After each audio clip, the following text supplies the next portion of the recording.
স্বাগত ডিবিসি সংবাদে আপনাদের সাথে আছি রঞ্জন শুভ। যারা গেল 15 বছর শেখ হাসিনার আমলে নিপীড়নের শিকার হয়েছেন তাদের কাছে 24-এর 5ই আগস্ট অবশ্যই স্বাধীনতা। আর আপোষকামী রাজনীতিকদের কাছে প্রথম বা দ্বিতীয় নয়, গুরুত্বপূর্ণ হচ্ছে লুটপাটের স্বাধীনতা। এমনটা বলেছেন জাতীয় নাগরিক পার্টির আহ্বায়ক নাহিদ ইসলাম। বৃহস্পতিবার 2021 সালের আগ্রাসন বিরোধী আন্দোলনে শহীদদের তালিকা প্রকাশ ও ওই ঘটনার বিচারের দাবিতে আলোচনা সভায় এমনটাই বলেন এনসিপি নেতা। নাহিদ ইসলাম জানান, সংস্কার এবং গণপরিষদ নির্বাচনের দাবিতে ঈদের পর কর্মসূচি দেবে জাতীয় নাগরিক পার্টি। আমরা যারা গত 16 বছর আসলে এই ঘটনাগুলোর ভিকটিম ছিলাম, আমাদের কাছে এটা অবশ্যই স্বাধীনতা। 5ই আগস্ট আমরা আসলে নতুন করে স্বাধীন হয়েছি। যারা এই গত 15-16 বছর নির্যাতিত হয়েছে, নিপীড়িত হয়েছে, আর যাদের ব্যাংক ব্যালেন্স অক্ষুণ্ণ ছিল, যারা আপোষ করে বিরোধী রাজনীতি করেছে, তাদের কাছে হয়তো এটা স্বাধীনতা মনে হয় না, কারণ তারা সবসময় হয়তো স্বাধীন ছিল। আগের আমলও ছিল, এখনও ছিল। শতাধিক গাড়ির বহর নিয়ে সার্জিস আলমের সমালোচিত হওয়ার পর এবার রংপুরে অর্ধশত ভ্যান গাড়ি নিয়ে গণসংযোগ করলেন জাতীয় নাগরিক পার্টির সদস্য সচিব আক্তার হোসেন। দিনব্যাপী এই কর্মসূচির শুরুতে দুপুরে রংপুরের মাহিগঞ্জ গ্লাস ফ্যাক্টরি মাঠে ব্যাটারি চালিত এসব ভ্যান নিয়ে উপস্থিত হন ছাত্রনেতা আক্তার হোসেন। এ সময় এনসিপির পতাকা হাতে সঙ্গে থাকা কর্মীরা বিভিন্ন স্লোগান দিতে থাকেন। নগরীর সাতমাথা থেকে শুরু হওয়া জনসংযোগে বিভিন্ন শ্রেণী পেশার মানুষ অংশ নেন। শোভাযাত্রাটি 20 কিলোমিটার পথ পাড়ি দিয়ে কাউনিয়া উপজেলার ট্যাপা মধুপুরে গিয়ে শেষ হয়। এর আগে দুপুরে রংপুরের সাতমাথায় সাংবাদিকদের প্রশ্নের জবাবে আক্তার হোসেন বলেন, আওয়ামী লীগ ও জাতীয় পার্টির যোগসাজশেই দেশের মানুষ দীর্ঘদিন গণতন্ত্র থেকে বঞ্চিত হয়েছে।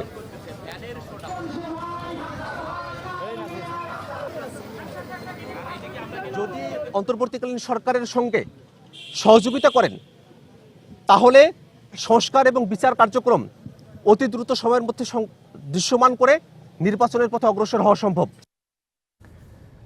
জয় বাংলা ব্রিগেড নামে অনলাইন প্ল্যাটফর্মের মিটিংয়ে গৃহযুদ্ধের পরিকল্পনা ও বর্তমান সরকার উৎখাত ষড়যন্ত্রের অভিযোগে সাবেক প্রধানমন্ত্রী ও আওয়ামী লীগ সভাপতি শেখ হাসিনা সহ 73 জনের বিরুদ্ধে রাষ্ট্রদ্রোহ মামলা হয়েছে। স্বরাষ্ট্র মন্ত্রণালয়ের অনুমোদন সাপেক্ষে বৃহস্পতিবার ঢাকার মুখ্য মহানগর হাকিমের আদালতে মামলাটি দায়ের করে পুলিশের অপরাধ তদন্ত বিভাগ সিআইডি। আদালত তা আমলে নিয়ে সিআইডিকে মামলাটি তদন্তের নির্দেশ দেন। এতে আওয়ামী লীগের সহসভাপতি দ্বিতীয় আসামি করা হয়েছে যুক্তরাষ্ট্র আওয়ামী লীগের সহসভাপতি ডক্টর রাব্বি আলমকে। এছাড়া অনলাইন মিটিংয়ে অংশগ্রহণকারী আরও 503 জনকেও আসামি করা হয়েছে। রাজধানী থেকে ঈদযাত্রায় দিনে যাত্রীচাপ কম থাকলেও বিকেল থেকে বাড়তে থাকে ঘরমুখো মানুষের ভিড়। কমলাপুর রেলওয়ে স্টেশন থেকে ছাদ ভর্তি যাত্রী নিয়ে ছেড়ে যাচ্ছে ট্রেন, যে যার মতো করে ছুটে যাচ্ছেন নারীর টানে। লম্বা ছুটির কারণে সকাল থেকে দেখা যায়নি চিরচেনা সেই ভিড়। হাতে সময় নিয়ে ধীরে সুস্থেই রাজধানী ছাড়তে দেখা যায় নগরবাসীকে। তবে দুপুরের পর থেকেই পাল্টাতে থাকে চিত্র। প্রতিটি ট্রেনে টিকিট যাত্রীর পাশাপাশি দেখা যায় অসংখ্য স্ট্যান্ডিং যাত্রীদেরও। সরকারি বেসরকারি অফিস ও গার্মেন্টস ছুটি হলে যাত্রীর এই চাপ বাড়বে আরও। রেলওয়ে কর্তৃপক্ষ বলছে, ঢাকা থেকে আজ একটি বিশেষ ট্রেন সহ 70টি ট্রেন ছেড়ে যাবে ও আসবে।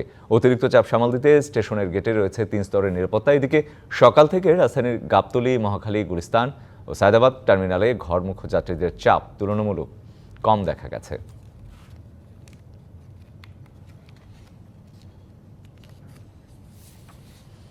শেষ কর্মদিবসের পর ঈদের ছুটিতে ঘরে ফিরছেন রাজধানীবাসী এবং যেমনটা জানাচ্ছিলাম দুপুরের পর থেকে চাপ বাড়তে থাকে। আমরা একটু লঞ্চ টার্মিনালের খবর নেব। সদরঘাট লঞ্চ টার্মিনাল থেকে আমাদের সহকর্মী অজিত সরকার যুক্ত হচ্ছেন।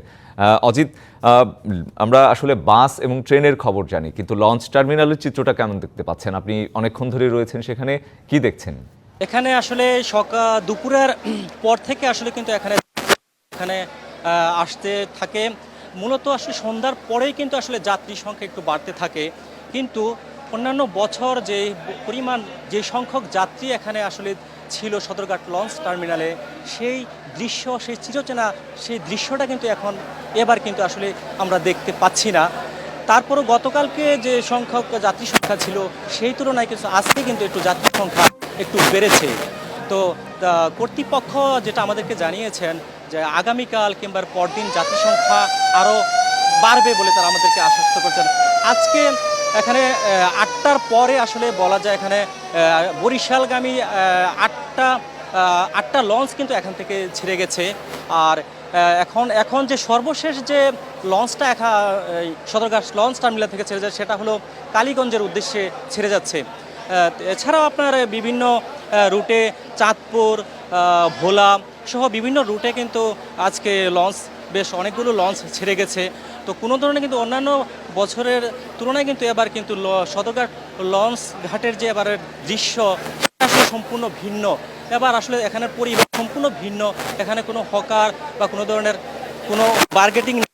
এখানে আসলে বাংলাদেশ নৌ পরিবহন কর্তৃপক্ষ BIWT তারাও আসলে আমাদেরকে যেটা জানিয়েছেন সেটা হলো কোনো ধরনের ভোগান্তি আসলে লঞ্চে নেই, বা কোনো লঞ্চ মালিকও যাতে কোনো ধরনের ভাড়া যাতে কোনো বেশি না নেয় সেই ব্যাপারটা তারা আসলে খেয়াল রাখছেন। তারা বলছেন যে আসলে কোনো ধরনের ভাড়া যদি বাড়তি নেওয়া হয় বা কোনো সমস্যা যদি আসলে মালিক পক্ষের থেকে আসে তারা সেই লঞ্চটাকে তারা ক্যান্সেল করে দিবেন, তাদের রুট পারমিট তারা বাতিল করে দিবেন, সেটা তারা আমাদেরকে জানিয়েছেন। তো আসলে পদ্মা সেতু হওয়ার পরে কিন্তু আসলে এবার যে আসলে একটা ধস নেমেছে বলা যায় লঞ্চ পথে। এবার যাত্রী সংখ্যা অনেকটাই কম, তবে তারা আশা করছেন যে সামনের দিকে কিন্তু অবশ্যই। অজিত, আপনাকে ধন্যবাদ আমাদের সাথে যুক্ত হওয়ার জন্য। ঈদের আগে শেষ কর্মদিবসে মহাসড়কগুলোতে বেড়েছে যানবাহনের চাপ। শিল্পাঞ্চলের বেশিরভাগ কারখানা আজ ছুটি হয়, সন্ধ্যার পর থেকেই যাত্রী চাপ বাড়তে থাকে।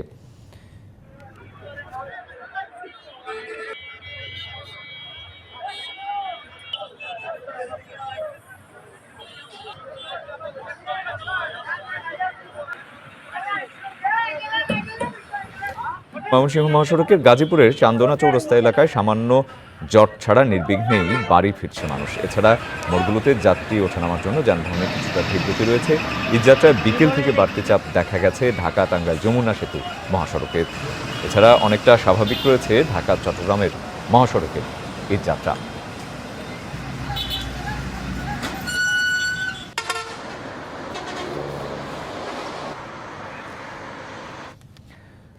লঞ্চের খবর জানছিলাম, সড়ক পরিস্থিতি নিয়ে জানবো। সাভার থেকে যুক্ত হচ্ছেন সহকর্মী শফি মাহমুদ চৌধুরী।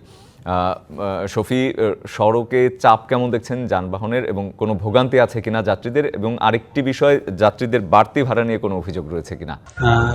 যেহেতু বাড়তি ভাড়ার বিষয়টি বললেন, সেটি নিয়ে তো বরাবর প্রতি ঈদেই আসলে অভিযোগ থাকে। গন্তব্যস্থলে যে ভাড়াটি থাকে তার থেকে দেখা যায় যে 300, ক্ষেত্র বিশেষে 500-800 পর্যন্ত বাড়তি ভাড়া নিতে দেখেছি। আমরাও বেশ কিছু যাত্রীর সাথে কথা বলেছি, এখানেও তারা যেমনটি বলছিলেন যে কিছু বাড়তি ভাড়া নিচ্ছে, তবে সেটি আসলে তাদের জন্য এখনো চাপের মতো হচ্ছে না।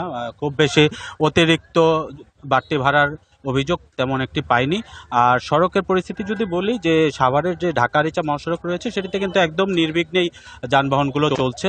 আর ঢাকা আরিচার পাশাপাশি নবীনগর চন্দ্রা মহাসড়ক যেহেতু একটি গুরুত্বপূর্ণ সড়ক, এটি দিয়ে উত্তরবঙ্গের প্রায় 22 জেলার পরিবহন চলাচল করে। তো সেই ক্ষেত্রে এখানকার যে বাইপাইল বাস স্ট্যান্ড রয়েছে সেখানে কিন্তু আমরা প্রতি বছরই দেখি যানবাহনের একটি যানজটের সৃষ্টি হয়। সেই দিক থেকে যদি বলি, এইবারের প্রেক্ষাপট কিন্তু একদমই ভিন্ন। সড়কের পরিস্থিতি খুবই স্বাভাবিক রয়েছে। বাইপাইল মোড় এলাকায় শুধুমাত্র যাত্রী ওঠানামার জন্য গাড়িগুলি থামছে, এবং বেশিরভাগ ক্ষেত্রে আমরা দেখছি যে যাত্রীর সংখ্যা অনেকটাই কম। অন্যান্য সময় যে পরিমাণ যাত্রী থাকে সেই পরিমাণ যাত্রীদের চাপ সড়কে নেই, পর্যাপ্ত যানবাহন রয়েছে। এ কারণে কিন্তু বেশিরভাগ যানবাহনই দেখছি যে অর্ধেক ফাঁকা সিট নিয়েই কিন্তু তারা এখান থেকে রওনা হয়ে যাচ্ছেন। এবং আইনশৃঙ্খলা রক্ষাকারী বাহিনীরাও কিন্তু যথেষ্ট পরিমাণে এই সড়কগুলিতে রয়েছে, বিশেষ করে এই বাইপাইল এবং ঢাকা আরিচা মহাসড়কের হেমায়েতপুর এই পয়েন্টগুলি যেহেতু গুরুত্বপূর্ণ পয়েন্ট, সেই পয়েন্টগুলিতে কিন্তু অতিরিক্ত পুলিশ মোতায়েন রয়েছে। তারা চেষ্টা চালিয়ে যাচ্ছেন যেন সড়কে নির্বিঘ্নে মানুষের ঈদযাত্রাটা হয়। তো এখন পর্যন্ত বাইপাইল থেকে এই ছিল সর্বশেষ পরিস্থিতি। শফি, আপনাকে ধন্যবাদ। আসন্ন পবিত্র ঈদুল ফিতরে থাকছে লম্বা ছুটি। টানা 5 দিনের সাথে নির্বাহী আদেশে আরও একদিন বাড়িয়ে দেয় শুক্র শনিবার মিলে 9 দিনের ছুটি পাচ্ছেন সরকারি চাকরিজীবীরা। তবে অর্থ উপদেষ্টা ডক্টর সালেউদ্দিন আহমেদ বলেছেন, ঈদের ছুটি দীর্ঘ হলেও অর্থনীতিতে আসবে না স্থবিরতা। আর সিনিয়র স্বরাষ্ট্র সচিব বলেছেন, টানা ছুটিতেও পুরোদমে নিরাপত্তার দায়িত্বে মোতায়েন থাকবে পুলিশ। এবারই প্রথমবারের মতো 5 দিনের ঈদের সরকারি ছুটি ঘোষণা করা হয়েছে। তবে বাস্তবে এই ছুটির আগে পরে মহান স্বাধীনতা দিবস, নির্বাহী আদেশের একদিনের ছুটি, পবিত্র শবে কদর ও শুক্রবার শনিবারের সাপ্তাহিক ছুটি মিলিয়ে দাঁড়াচ্ছে 9 দিন। বৃহস্পতিবার সচিবালয়ে সরকারি ক্রয় এবং অর্থনৈতিক বিষয় সংক্রান্ত উপদেষ্টা পরিষদ কমিটির বৈঠক শেষে এক প্রশ্নের জবাবে অর্থ উপদেষ্টা জানান, ঈদের ছুটি দীর্ঘ হলেও অর্থনীতিতে স্থবিরতা আসবে না। বিশেষ পরিকরে ইভেন উপদেষ্টা মন্ত্রীর সদস্য বেশিরভাগ আমরা ঢাকা থাকবো, এটা কথা হয়েছে। দরকার হলে সেই বন্ধের মধ্যে আমরা দরকার মিটিং করবো, সো এটা আটকে থাকবে, এটা আমাদের মধ্যে কথা হয়েছে। বেশিরভাগ আমরা সবাই ঢাকা থাকবো দু একদিন ছাড়া। এদিকে সিনিয়র স্বরাষ্ট্র সচিব বলেছেন, ঈদযাত্রা নির্বিঘ্ন করতে বেশ কিছু ব্যবস্থা নেওয়া হয়েছে। এছাড়া রাজধানী সহ সারা দেশের নিরাপত্তায় নেওয়া হয়েছে সব ধরনের প্রস্তুতি। যে আমাদের পুলিশ বাহিনী এবং আইন শৃঙ্খলা বাহিনী ছুটিতে নেই, তারা অ্যালার্ট থাকবে সমস্ত কাজের জন্য। আইন শৃঙ্খলা বাহিনী অনেক সতর্কতার মধ্যে থাকবেন এই সময়টায়। আমরা আশা করি যে আল্লাহ নিশ্চয়ই আমাদের দেশকে যত রকম বিপদ থেকে রক্ষা করেছেন, এবারও তার রহমতের চাদরে আমাদেরকে সবাইকে ঢেকে রাখবেন এবং ইনশাআল্লাহ আমরা নিরাপদ থাকব। এদিকে লম্বা ছুটির আগে শেষ কর্মদিবস হওয়ায় সচিবালয় থেকে শুরু করে বেশিরভাগ সরকারি অফিস আদালতে বৃহস্পতিবার দুপুরের পর থেকেই ছিল ছুটির আমেজ। শাহ ইমন, ডিবিসি নিউজ, ঢাকা। 2028 সাল পর্যন্ত চীনের শুল্ক ও কোটামুক্ত প্রবেশাধিকার পাবে বাংলাদেশ। চীনে সফররত প্রধান উপদেষ্টা ডক্টর মোহাম্মদ ইউনূসের সঙ্গে এক বৈঠকে এমনটাই জানিয়েছেন চীনের উপপ্রধানমন্ত্রী। চীনের বোয়াও সম্মেলনের উদ্বোধন আয়োজনে অংশ নিয়ে বিশ্ব রাজনীতির সংকটের পাশাপাশি নতুন বাংলাদেশ গড়ার বিষয়ে কথা বলেন শান্তিতে নোবেলজয়ী ডক্টর ইউনূস। এ সময় রোহিঙ্গাদের নিরাপদ ও মর্যাদাপূর্ণ প্রত্যাবাসন নিশ্চিতে এশীয় নেতাদের এগিয়ে আসার আহ্বান জানান প্রধান উপদেষ্টা।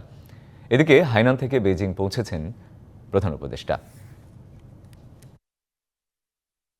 বুধবার 4 দিনের সফরে চীনের হাইনান পৌঁছান অন্তর্বর্তী সরকার প্রধান ডক্টর মোহাম্মদ ইউনূস। বৃহস্পতিবার বোয়াও সম্মেলনের উদ্বোধন আয়োজনে বক্তৃতা করেন তিনি।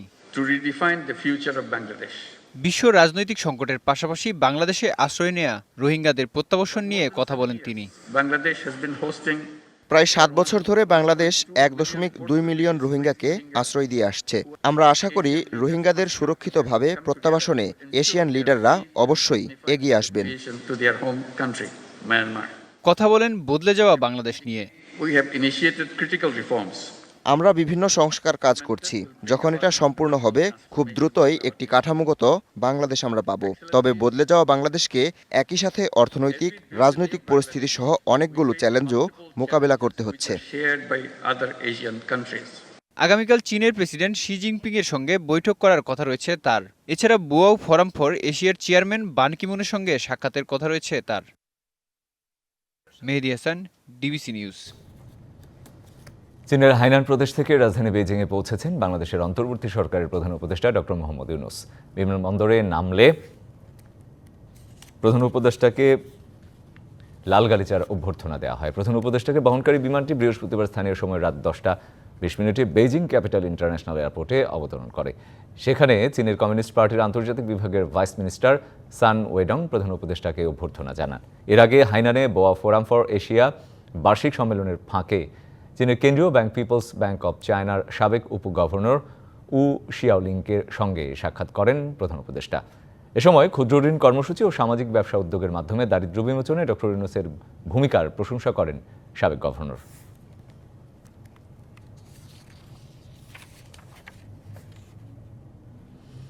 ঢাকা দক্ষিণ সিটি কর্পোরেশন নির্বাচনে বিএনপির প্রার্থী ইশরাক হোসেনকে জয়ী ঘোষণা করেছে আদালত। এছাড়া 2020 সালের 1 ফেব্রুয়ারি অনুষ্ঠিত ওই নির্বাচনে ফজলিনুর তাপসের জয়ী হওয়ার ফল বাতিল ঘোষণা করা হয়। বৃহস্পতিবার নির্বাচনী ট্রাইব্যুনালে দায়িত্বপ্রাপ্ত ঢাকার প্রথম যুগ্ম জেলা জজ মোহাম্মদ নুরুল ইসলাম এই রায় দেন। রায় ঘোষণার সময় আদালতে উপস্থিত ছিলেন ইশরাক হোসেন। এরপর আদালতে বিজয় মিছিল করেন ইশরাক। 2020 সালের নির্বাচনে ফজলিনুর তাপসের বিরুদ্ধে ধানের শীষ প্রতীক নিয়ে লড়েছিলেন ইশরাক। এদিকে আদালতের রায় পাওয়া সাপেক্ষে ঈদের পর গেজেট প্রকাশ করার কথা জানিয়েছে ইসি সচিব আক্তার আহমেদ।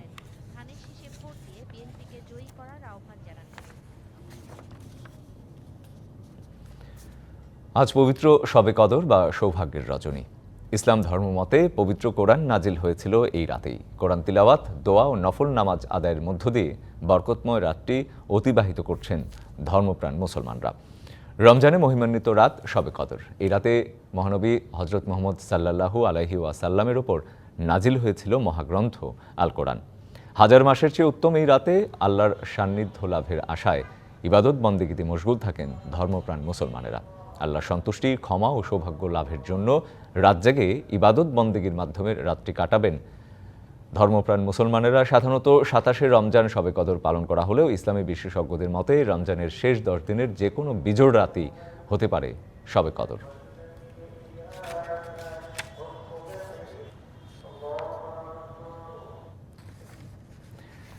হাজার রাতের চেয়েও সর্বশ্রেষ্ঠ রাত পবিত্র লাইলাতুল কদর। রাজধানীর মহাখালীর গাউসুল আজম মসজিদ থেকে যুক্ত হচ্ছেন সহকর্মী রেদওয়ানুল হক। রেদওয়ান, কি বলছেন ধর্মপ্রাণ মুসলমানেরা? তারা ইবাদত বন্দেগী করছেন, সব মিলিয়েই জানতে চাই একটু আপনার কাছে। নিরঞ্জন, আপনি যেটা বলছিলেন যে এই মাসটি মুসলমানদের কাছে অত্যন্ত মহিমান্বিত রাত, হাজার মাসের চেয়ে উত্তম এই রাতে মুসলমানরা তাদের গুনাহ মাফের জন্য আল্লাহ রব্বুল আলামিনের কাছে দোয়া করছেন এবং ইবাদত বন্দেগীতে মশগুল আছেন। এখানে আমি যেই গাউসুল আজম জামে মসজিদে আছি, এখানে মুসল্লিরা এশা নামাজের পরে তারাবি নামাজ শেষে দোয়ায় মশগুল ছিলেন। এরপরে রাত 12টার পরে কিয়ামুল লাইল অর্থাৎ রাতের যে নামাজ সেটি এখানে শুরু হবে। আপনি দেখতে পাচ্ছেন যে আমার আশপাশে অনেক মুসল্লিরা রয়েছেন, তারা কিন্তু আল্লাহর কাছে ক্ষমা চাওয়ার জন্য এখানে এসেছেন। আমরা একটু কথা বলতে চাই। আপনি তো এখানে এসেছেন, আপনি কি দোয়া করলেন? আলহামদুলিল্লাহ, আজ হলো লাইলাতুল কদরের রাত, হাজার মাসের থেকে উত্তম এই রাত। এই রাতে দোয়া কবুলের রাত। আজ আমি দোয়া করেছি সারা বিশ্বের মুসলমানদের জন্য, ফিলিস্তিন মুসলমানদের জন্য, বাংলাদেশের মুসলমানদের জন্য, এই বাংলাদেশ আমরা যাতে সকলে একসাথে। আমরা একটু আরেকজনের সঙ্গে কথা বলি। এখানে আপনিও এসেছেন, কি কার জন্য দোয়া করলেন, কি দোয়া করলেন? জি, আমাদের অতীতের যে ভুলগুলো হয়েছে, আমাদের যে অতীতে পাপগুলো হয়েছে, পাপ ক্ষমা চাওয়ার জন্য আল্লাহর কাছে আমরা দোয়া করতেছি এবং আমাদের যারা কবরবাসী আছে সেই কবরবাসীদের জন্য আমরা দোয়া করতেছি এবং সারা দুনিয়ার মুসলমানদের জন্য এবং মুসলিম ফিলিস্তিনিদের জন্য, সমস্ত উম্মাহের জন্য আমরা দোয়া করার জন্য আজকে এখানে। আমরা এখানে একজন বয়স্ক মুসল্লিকে দেখছি, আমরা তার কাছে একটু কথা বলবো। আপনি তো এসেছেন, কি চাইলেন আল্লাহর কাছে? আল্লাহর কাছে চাইলাম, জীবনে যত পাপ গুনাহ করেছি ক্ষমা চাইছি আল্লাহর কাছে। সাথে সাথে সারা পৃথিবীর মুসলমানদের জন্য দোয়া করেছি, তাদের জন্য আল্লাহ হেফাজত করে, তাদের জন্য সাহায্য করে। বিশেষ করে ফিলিস্তিনি মুসলমানদের জন্য খুবই কান্না আসে, তাদের জন্য এই রাত সবে। জি, আপনি যেমনটি শুনছিলেন, তারা নিজেদের পাপ যেমন ক্ষমা চেয়েছেন আল্লাহর দরবারে, ঠিক তেমনিভাবে আত্মীয় স্বজন এবং তাদের শিক্ষক সকলের জন্য ক্ষমা চেয়েছেন। বিশেষ করে ফিলিস্তিনের যে মুসলমানরা নির্যাতিত হচ্ছে তাদের জন্য এখানে দোয়া করেছেন আমাদের এই মুসল্লিরা, যেমনটি আপনি দেখতে পেলেন। আমরা মহাখালীর যে গাউসুল আজম জামে মসজিদে আছি, এখানে রাতভর মুসল্লিরা ইবাদত করবেন। আমরা এখান থেকে এই সর্বশেষ এই তথ্যটি আপনাকে জানালাম।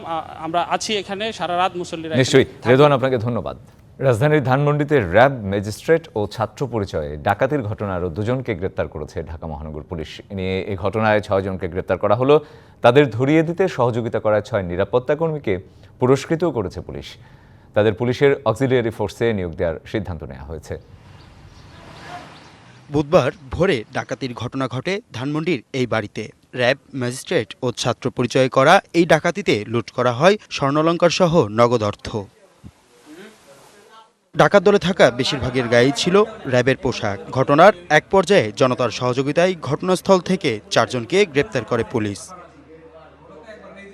বৃহস্পতিবার সকালে এই ঘটনার বিস্তারিত জানাতে সংবাদ সম্মেলনের আয়োজন করে ডিএমপি।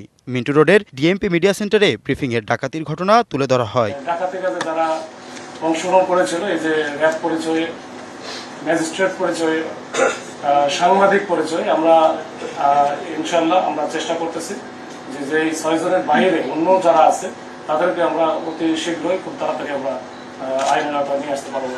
ডাকাতির ঘটনায় জড়িতদের গ্রেফতারের সহযোগিতা করায় বিশেষ পুরস্কারের ঘোষণা দেয় পুলিশ। এটা আমরা ইতিমধ্যে বলেছি, আমরা এটা খুব গুরুত্ব দিয়ে তদন্ত করছি। এখানে ঘটনায় যে জড়িত থাকুক না কেন, কাউকে বিন্দুমাত্র ছাড় দেওয়া হবে। আসামিদের রিমান্ডে নিয়ে জিজ্ঞাসাবাদ করলে আরো তথ্য বেরিয়ে আসবে বলে জানান পুলিশ। হাসিব পান্থ, ডিবিসি নিউজ, ঢাকা। ঈদের আগে পোশাক কারখানার শেষ কর্মদিবসে আনন্দ ভাগাভাগি করতে গাজীপুরের স্টাইলিশ কারখানায় শ্রমিকদের সাথে আসা ছোট বাচ্চাদের দেওয়া হয়েছে ঈদ উপহার। বৃহস্পতিবার কর্মসময়ের শেষে কারখানায় কর্মরত নারী ও পুরুষ শ্রমিকদের সন্তানদের হাতে প্রতিষ্ঠানের ব্যবস্থাপনা পরিচালক মাকসুদ চৌধুরী মিশা ও বিজিএমই এর সদস্য সালাউদ্দিন চৌধুরী এসব উপহার তুলে দেন আর উপহার পেয়ে আনন্দ প্রকাশ করেন শ্রমিকরা।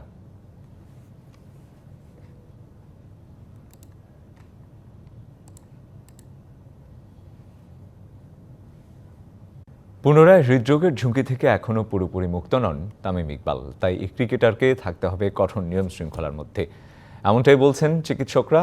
তারা আরও জানান, এই মুহূর্তে তামিমকে বিদেশে নিয়ে চিকিৎসা করানো জরুরি নয়। জীবনযাপনের ক্ষেত্রে তামিম ইকবালকে ব্যাপক পরিবর্তন আনার পরামর্শ দিয়েছেন তার চিকিৎসক।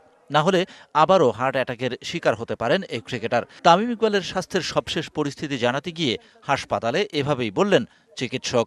তাদের এটা হওয়ার প্রবণতা আবার থাকতে পারে, ব্লক না হলে হতে পারে। সো ওকে অ্যাসেস করতে হবে, ওকে রেগুলার ফলোআপে থাকতে হবে, লাইফস্টাইল চেঞ্জ করতে হবে, মোটিভেশন করতে হবে, diet, discipline and drugs, plus তামিমের ফ্যামিলি, তামিম নিজে আমাদের সাথে কোঅপারেট করতে হবে। শুধু আমরা ট্রিটমেন্ট দিলেই হবে না। তামিমের স্বাস্থ্যের উন্নতির গ্রাফ ক্রমশই উপরের দিকে। করোনারি কেয়ার ইউনিট থেকে তাকে নেওয়া হয়েছে বেডে। এই ক্রিকেটার মানতে পারছেন না কেন এভাবে হৃদরোগের শিকার হবেন তিনি। সেই প্রশ্নে উদ্বিগ্ন তামিমকে মনোবিদের শরণাপন্ন হওয়ার পরামর্শ দিয়েছেন হাসপাতালের ডাক্তার। মানসিক অবস্থার জন্য আমরা কাউন্সিলরকে করছি, ইনভলভ করছি, সে কাউন্সিলিং করবে এটাকে কীভাবে মানা যায়, ওর প্রশ্ন শুনবে, ওর কোয়ারি শুনবে, ওর প্যানিক শুনবে, তারপর সেইভাবে আমাদের কাউন্সিলর গাইড করবে। চিকিৎসক আরও জানালেন, তামিম ইকবালের বর্তমান শারীরিক পরিস্থিতিতে বিদেশে গিয়ে চিকিৎসা নেওয়া জরুরি নয়। শিগগিরই বাসায় ফিরতে পারবেন এই ড্যাশিং ওপেনার। আমরা অ্যাসেস করব, মোবিলাইজ করব, হাঁটাবো, তারপর আমরা ওষুধের সাইড এফেক্ট দেখতে হবে, সেই জন্য আমরা অ্যাসেস করবো, এটা শুরু করে ইনশাল্লাহ ছাড়বো। সেটা আপনাকে এখন বলতে পারছি না, হয়তো কালকে 2-1 দিন পরে অ্যাসেসমেন্ট করে কবে ছাড়বো সেটা আমরা নিশ্চিত করবো মেডিকেল টিম। মৃত্যুর খুব কাছ থেকে ফিরে এসেছেন তামিম ইকবাল। নতুন জীবন পাওয়া এই ক্রিকেটারকে এখন চলতে হবে অনেক কিছুই বুঝে শুনে। নিয়ম করে করাতে হবে স্বাস্থ্য পরীক্ষা। এসব মেনে চললে আগামীর জীবনযাপন স্বাভাবিক হয়ে আসবে তামিমের, তেমনটাই অভিমত চিকিৎসকের। ক্রিকেটে ফিরবে কি ফিরবে না সেটা আমরা 3-4 মাস পরে অ্যাসেস করে। Shahan Papon, DBC news, Dhaka. এই ছিল এখনকার মতো। ডিবিসি নিউজের সংবাদগুলো পড়তে ভিজিট করুন ডিবিসি নিউজ.tv। আরও ভিজিট করুন ডিবিসি নিউজের ফেসবুক পেজ এবং ইউটিউব চ্যানেল। সঙ্গে থাকুন।